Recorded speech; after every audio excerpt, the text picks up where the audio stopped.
subhanAllah, there was a sister who she wore a jilbab, and I thought she was on the Deen correctly, and maybe this is just a small flaw that she had, and may Allah guide her and protect her, keep her on the right path. She was actually advocating for same-sex marriage, and I didn't understand why.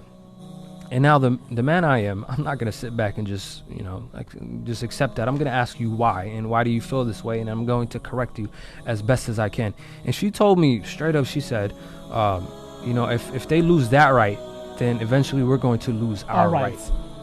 How does that make sense to you? To say that Muslims are going to lose their right because the United States of America is not giving the same marriage rights to the LGBTQ community. So as Muslims, we're going to lose our right. We're not the same people. We're not going to put Islam and what you desire in your heart on the same pedestal. It does not work like that.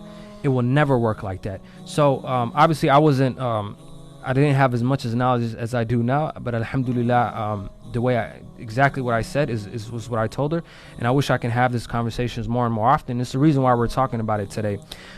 We do not have to compromise our religion just to make, just so we can get ahead in the future and make other people feel good about us.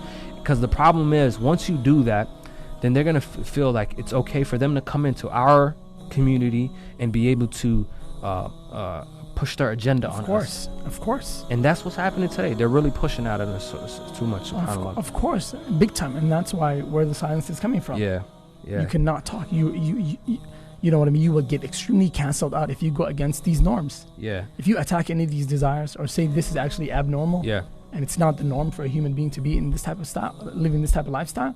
Yeah. That's it. You're considered backwards, this and this, and they'll come after you with all full force. Exactly. Now let me ask you, so what would you say to the Muslim youth, especially today, who are befriending people of that community and just kind of freely mixing with them, whether it be man or woman, just that community in general becoming a part of the relationship with the Muslim youth today? Yeah, it's very, very dangerous. I wouldn't advise any Muslim. Rather, قال النبي صلى الله عليه وسلم المرء على دين خليله. A person's on the deen of his friend. Absolutely. فلينظر أحدكم من يخالل. So one should take heed, close heed to the one who you consider as a friend. So if you have a friend that's, full blown out, there's retaliation towards Allah subhanahu wa ta'ala. Right. You know what I mean? Oh yeah, you made this a sin. You know what? Actually, I'm committed and I'm proud of it. And there's nothing you can do about it. Right.